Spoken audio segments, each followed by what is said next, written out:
नमस्कार. आजच्या भागाला जर मी शॉर्टमध्ये एक्सप्लेन करायला जाऊ तर मोठ्या बाईंनी इंदूसमोर ते सगळं काही रत्नाचं सांगितलेलं आहे. मीनवाईल इकडे श्रीकला आणि व्यंकू महाराज दोघंही सोनोग्राफीसाठी जाणार आहे. तेवढ्यात मोठ्या बाई येणार आहे आणि आजचा एपिसोड सिरियसली आजचा एपिसोड एंडपर्यंत बघा. शेवट शेवट शेवट शेवट श्रीकलाचं भिंग आज फुटणार आहे आणि इंदूच्या हातात तारकाची बॉटल आहे. चला बघूया डिटेलमध्ये आजच्या एपिसोडमध्ये काय काय घडले. नमस्कार. आजच्या भागात आपण बघणार आहोत इंदू इकडे तिच्या बचत गटाचं काम करत असते. ती हिशोब करतच असते. तेवढ्यात तिथे मोठ्या बाई येतात आणि म्हणायला लागतात तुझं एक काम आहे ना ते बाजूला ठेव. तेव्हा इंदू विचारते काय झालं मोठ्या बाई, सगळं ठीक तर आहे ना. तेव्हा त्या म्हणतात अगं तू त्या बाईबद्दल सांगितलं होतं ना, अगं ती लंगडत चालणारी बाई ती मला सापडली होती. मी तिचा माग लावला आणि ती मला कुठे दिसली माहिती का, गावाच्या वेशीवरती एक असं घर आहे. त्याच्यामध्ये ती एकटी राहत नाही, तिच्याबरोबर अजून एक व्यक्ती आहे आणि मला असं वाटते त्या व्यक्तीला मी कुठेतरी बघितलं आहे.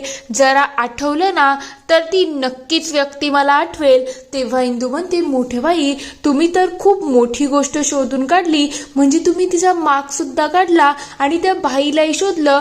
याच्यामुळे आपल्याला समजेल त्या बाईचा आणि श्रीकलाचा काय संबंध आहे. आपल्याला याच्या मुळापर्यंत जायला पाहिजे.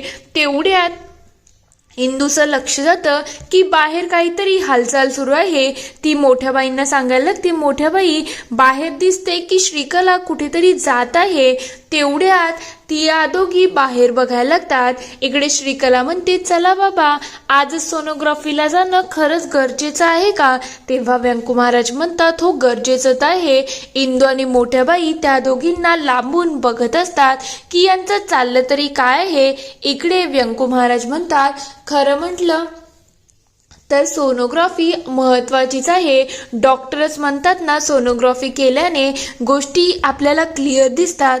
त्याच्यामुळे आपण सोनोग्राफी करायलाच पाहिजे. तेव्हा श्रीकला म्हणते ठीक आहे बाबा चला मग. तेवढ्यात त्यांचं लक्ष शकुंतलाकडे जातं आणि ते म्हणायला लागतं शकुंतला तू आराम कर, आम्ही बरोबर जाऊन येतो.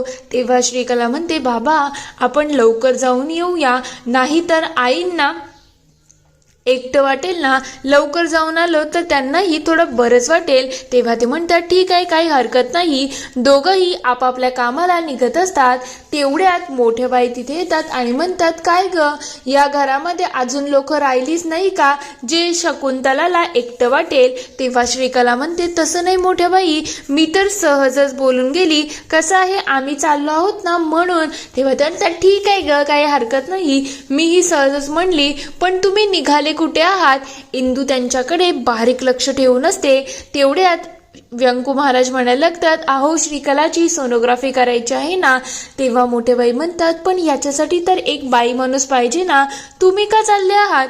तेव्हा ते म्हणतात आता शकुंतला जाणारच होती पण तिची तब्येत आज काही फारशी चांगली वाटत नाही आहे, त्याच्यामुळे मीच तिच्या बरोबर जातो.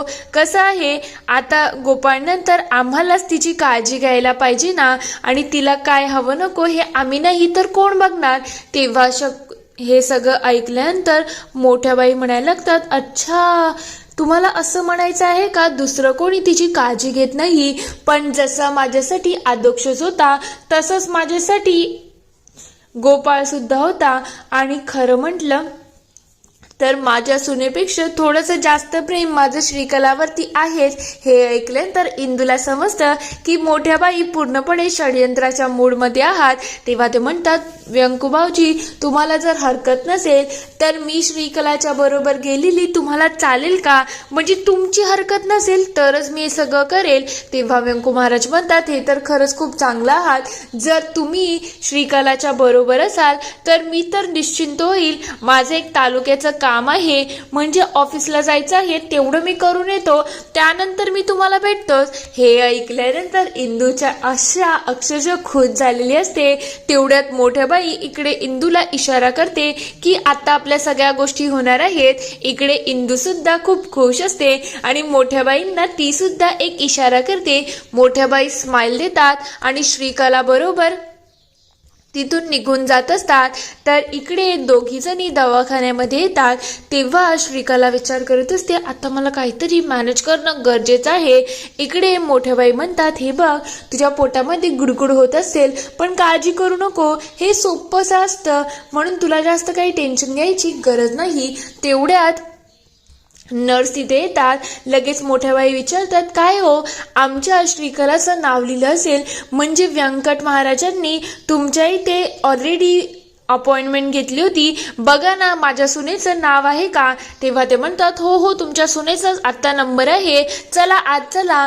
तेव्हा मोठ्या बाई म्हणतात, एक काम कर श्रीकला, तू आज जा, मी जरा बघून येते आणि व्यंकू महाराजांना कळवते की तुला आत घेतलं आहे.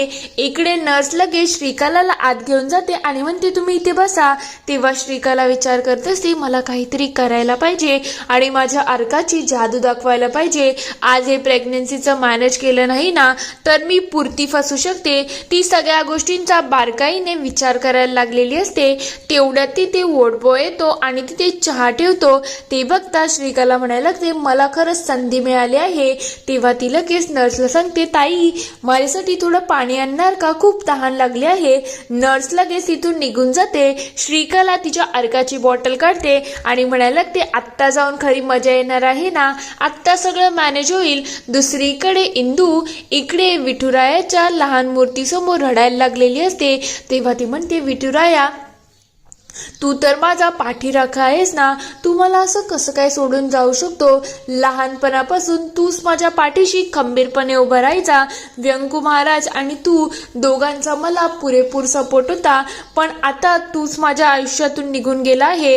तुला तर माहिती आहे ना दिग्रजकरांवरती आता किती मोठं संकट आलं आहे आणि तूच त्याच्यामध्ये नसला तर मी कसं सगळं मॅनेज करू रे?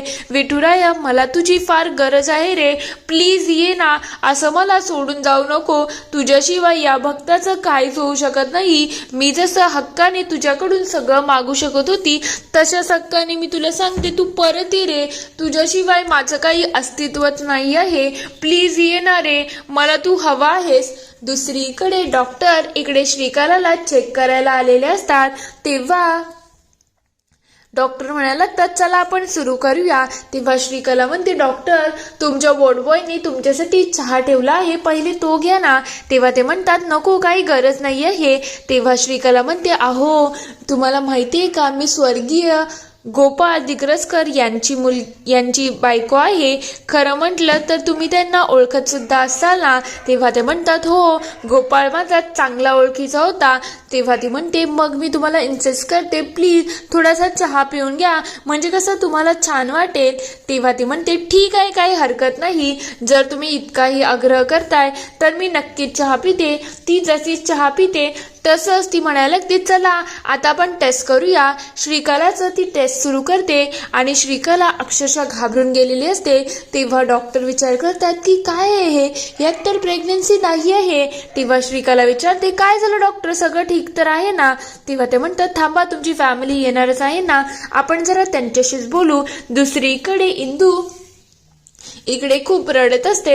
तेवढ्यात तिथे आदोक्षच येतो आणि म्हणायला लागतो, इंदू तू काळजी करू नको, विठुराया आपल्याला सोडून कुठेच जाऊ शकत नाही, तो आपल्या जिव्हाळ्याचा विषय आहे आणि तू काळजी करू नको, तो लवकरच आपल्याजवळ परत येईल आणि तसंही तो इंदूला सोडून कुठे जाईल, इंदू तर त्याची बेस्ट फ्रेंड आहे ना.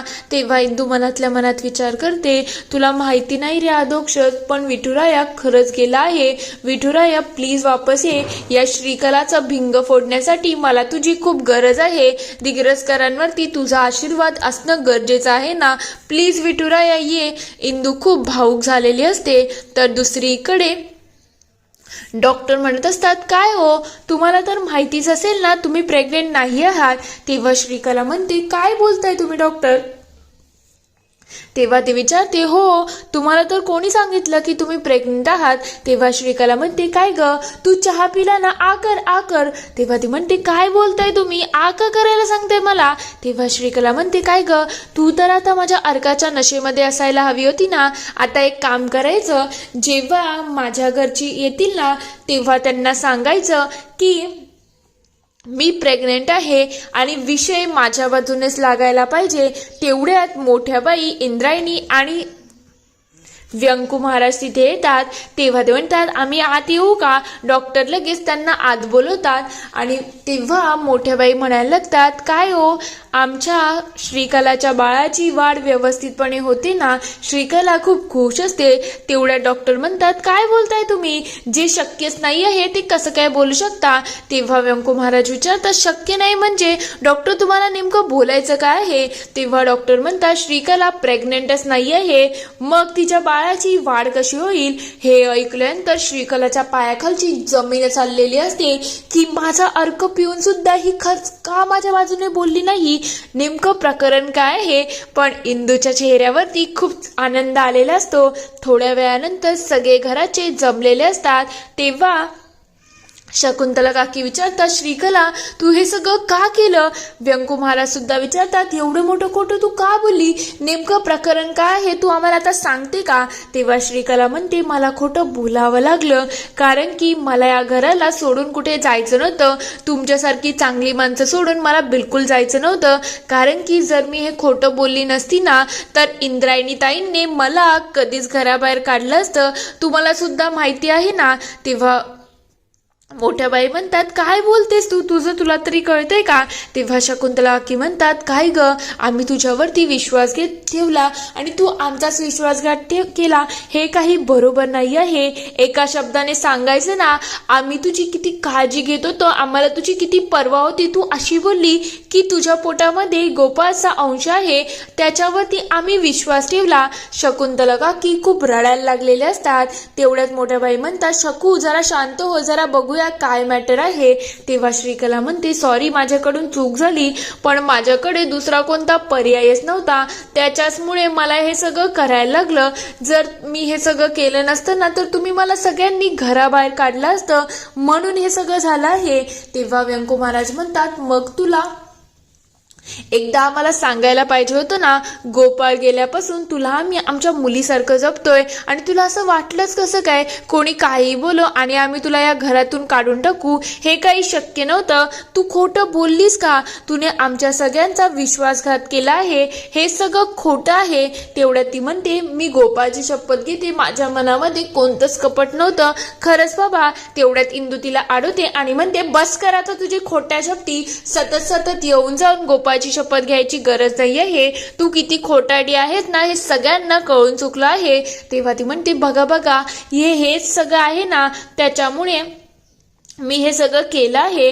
तेवढ्यात इंदू म्हणायला लागते हे सगळ्यामुळे का की वेगळं काहीतरी कारण आहे. श्रीकला तू खोटाडी आहे हे माहिती होतं, पण तू प्रेग्नेंट नाहीच आहेस, हे सगळ्या गोष्टी सुद्धा खऱ्याच आहेत ना. आता सांग ना तू हे सगळं कसं केलं आणि या सगळ्या गोष्टी कशा घडल्या. तेव्हा विंजे सरकार म्हणतात पण डॉक्टरांनी सांगितलं होतं ना की या प्रेग्नेंट आहेत. तेव्हा अधोक्षज विचारतो काय झालं इंदू, मला खरं खरं सांग, तुला काय वाटतं हिने डॉक्टरांना मॅनेज केलं आहे का, पैसे दिले आहेत का.